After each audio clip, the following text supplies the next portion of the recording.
I don't think we're just going to see MMA anymore. I think they'll all be involved, but I think it'll be a different look. All right, let's get into MMA right now. And Chuck, I'm coming to you first. Beautiful. Do you think that these three are locked in to be starters under Mauricio Pochettino, knowing that Pochettino plays it a little bit different than the 4-3-3 that we see or had seen from Greg Berhalter? Tyler Adams, absolutely on fire right now.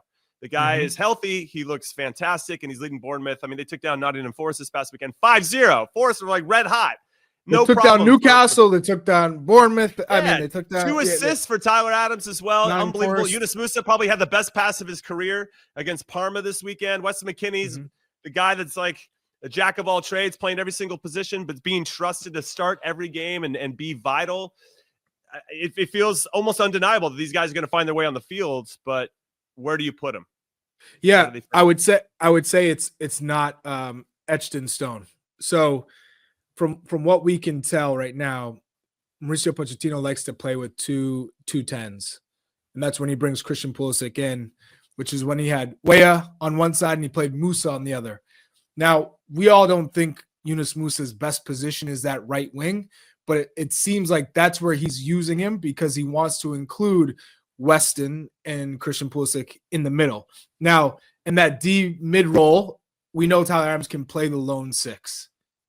So it'll be interesting to see when he gets them in camp, which is great because they're all playing and they're all fit and in form, what that looks like. I saw a couple of comments here. Sam Hedges says, no, I'm more of an MMR. So Musah, McKennie, and Reyna.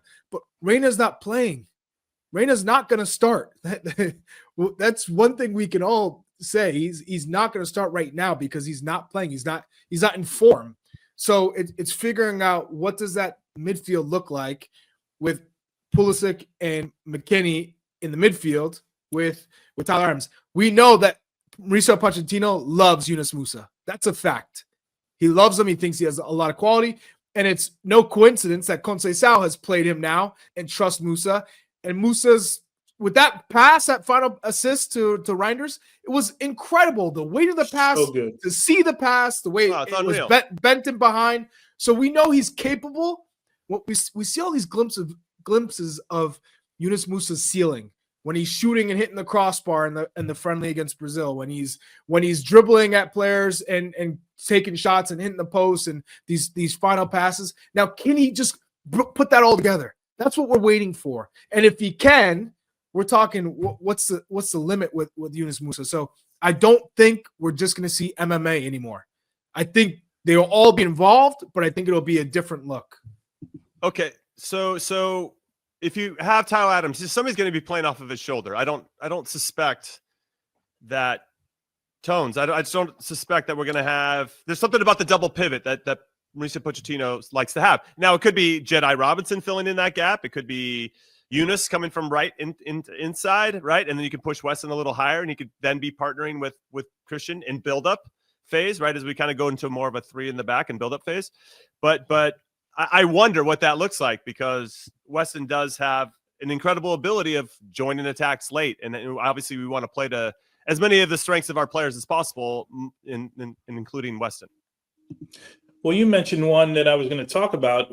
What about playing Tyler as the single pivot with that whole thing they did with Anthony Robinson coming in the midfield, right? I don't know how that works out, but as far as Yunus Musah, the one thing I can tell you, he's growing into Conceição's good graces. I mean, I think he after the semifinal in the Supercopa, he started that game. There's only been one game other than that, I believe, he hasn't started, but he's come in and done a great job. And I think he's at a moment where he's given Conceição no choice. He has to play him, right? There's been a couple of injuries, but the moments that he's been on the field, and you add the goal he's involved in. I know it's a deflection against Juventus. I get it, but he's still involved in that play, plays well. The pass he gives yesterday, which we now know is in the bag, right? It's in his kit to be able to slip a ball through like that to play to Reinders.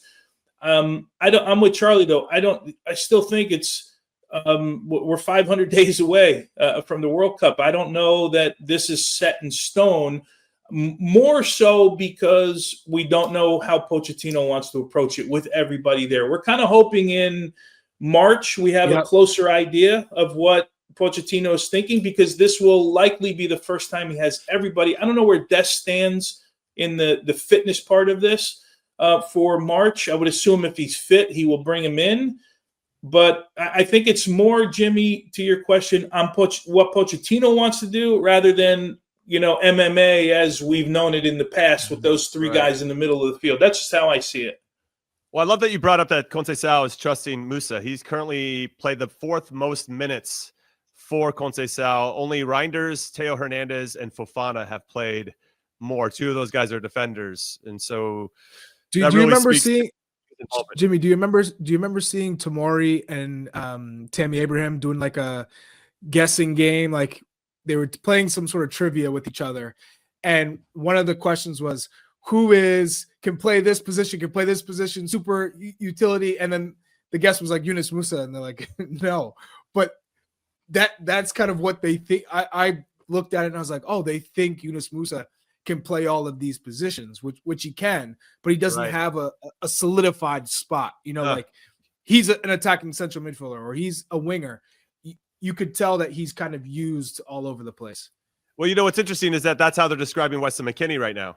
So we got 2 tweeners in our midfield, whereas Tyler Adams is clearly a 6. And now you got these other ones that are orbiting that 6. And now how do you best utilize them? He would say he's an 8, comes back, I think.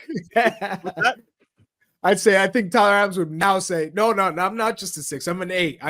I can go forward. Well, he's dropping dimes and getting assists. I think he's the first American to ever have 3 assists in 2 consecutive Premier League games. So shout out to Tyler Adams, even though some of those assists he probably would admit a little gratuitous. He gave one to Justin Kluivert this past weekend.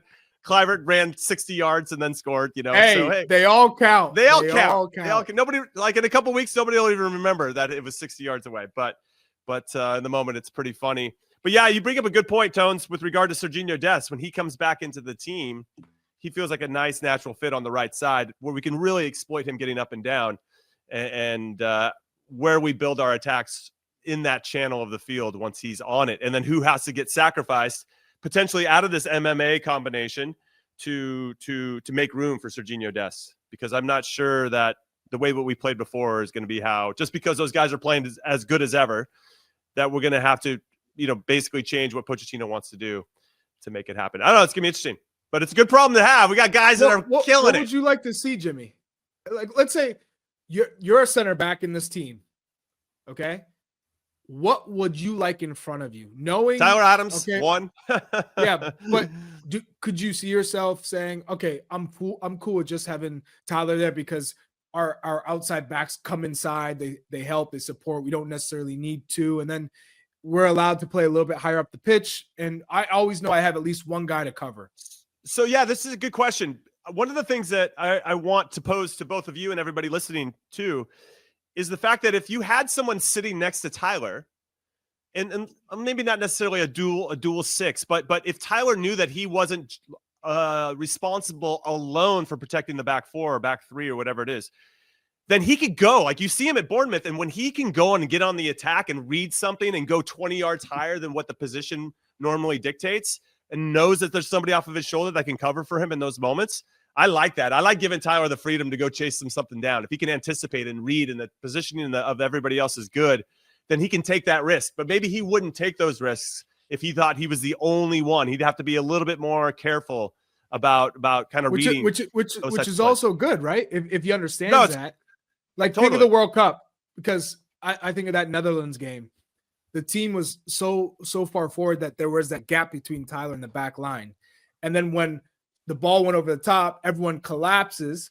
And then that cutback ball, which happened twice in that game, was open because of that. Mm-hmm. And so if you told Tyler by himself to say, I think as you've gotten older, you've gotten wiser, that your IQ has definitely expanded. So now we're saying we want you to be a little bit more stay at home. We want you to be a little bit more, not cautious, I wouldn't say is the word, but I just say it'd be more of a player that's kind of responsible for just protecting the space in front of the back 4, not having to venture forward at times, right? Reading the game, but more so, okay, protect us when we're going forward.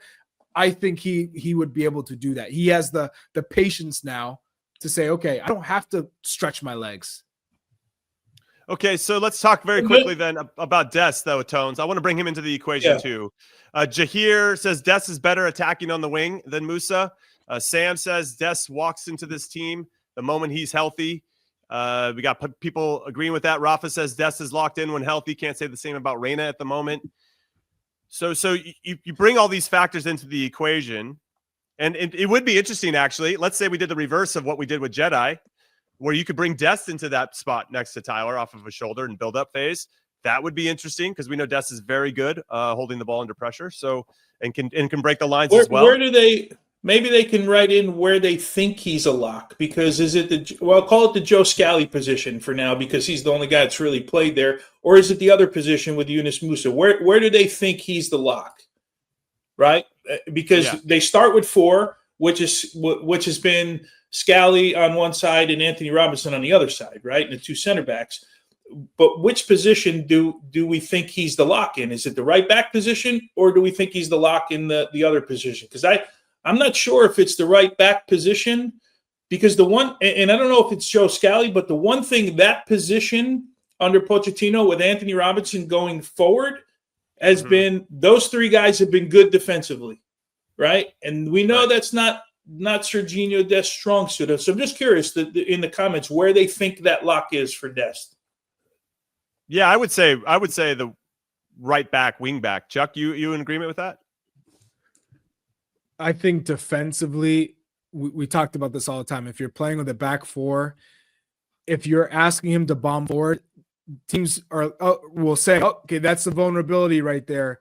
But if you remember how Pochettino played with Tottenham, he had Danny Rose as the left back who would bomb forward, and he had Kieran Trippier as a right back with Dele Alli in front of him and Heung-min Son in front of Danny Rose. So he did play with guys who were just getting up and down. Or Dele Alli came a little bit more inside, but I could see him playing with Dest as a right back too, because that limits you in terms of, if you want to get, as a coach, the idea is to get your best 11 on the pitch.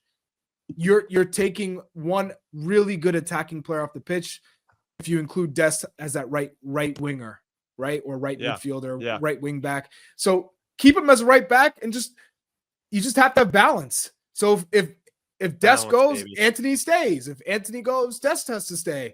And just hammering that home, because we have seen Serginho Dest defend as a right back. He in the World Cup, there were no questions about him defending. There were no questions about Serginho. So we know he can defend. In the Nations League, when they absolutely mopped Canada and Mexico, he defended. So for me, it's he got a red card, I think, in the semifinal, actually, against Mexico. But he defended up until that point. I'm saying, let's get our best 11 on the pitch, and if that means Serginho at right back, keep him at right back.